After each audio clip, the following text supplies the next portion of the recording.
Amani kwanza, Tanzania yetu. Mheshimiwa Mufti, Mheshimiwa mabalozi, viongozi, Mheshimiwa mwenyekiti wetu wa Jumuiya ya Maridhiano Tanzania, Sheikh Alhaji Musa Salum, rafiki zangu maaskofu, wachungaji, naibu katibu mkuu Jumuiya ya Maridhiano Tanzania na viongozi wengine wote ambao tuko hapa. Kama alivyosema mwenyekiti wangu wa Jumuiya ya Maridhiano Tanzania, mimi naitwa Askofu Dr. Israel Gabriel Massa, katibu mkuu Jumuiya ya Maridhiano. Ndugu zangu, kwa nini nimekubali kuwepo hapa? Ni kwa sababu sisi ni ndugu.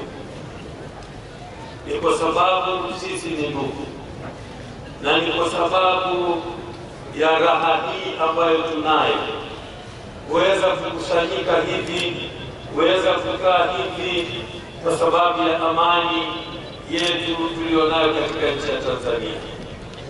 Sisi sote ni ndugu na sisi sote ni familia moja ya Tanzania.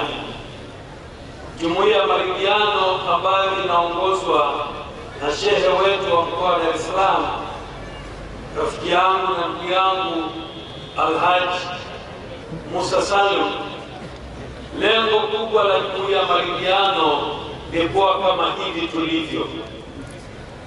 Wakati mwingine nimemwona Alhaji Musa akiwa kanisani, nilifikiri anakuwa na wakati mgumu sana akiwa huko, lakini leo nimejifunza kwa viatu vyako na nimemwona akiongea kwa busara kubwa. Lakini lengo ni nini, ndugu zangu?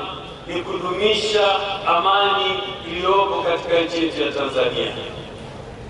Waasisi wa nchi yetu walidumisha amani ambayo imemfanya Mkristo kukaa pamoja na Muislamu kukaa pamoja na ndugu zangu hawa ambao wamekuwepo hapa kwa sababu ya amani yetu. Naomba niseme kwa niaba ya Jumuiya ya Maridhiano Tanzania, kila mmoja kwa namna yake tudumishe amani iliyoko katika nchi yetu. Tudumishe amani. Nimefurahia mara nyingi maneno ya Alhaji Musa katika vikao vyetu. Lengo lake ni amani, na mimi niko hapa kwa niaba ya Jumuiya ya Maridhiano kusema kila mmoja wetu tudumishe amani iliyoko katika nchi yetu, ili tuweze kuwa na nafasi ya kuketi hivi kama tulivyoketi na kwingine na kwingine.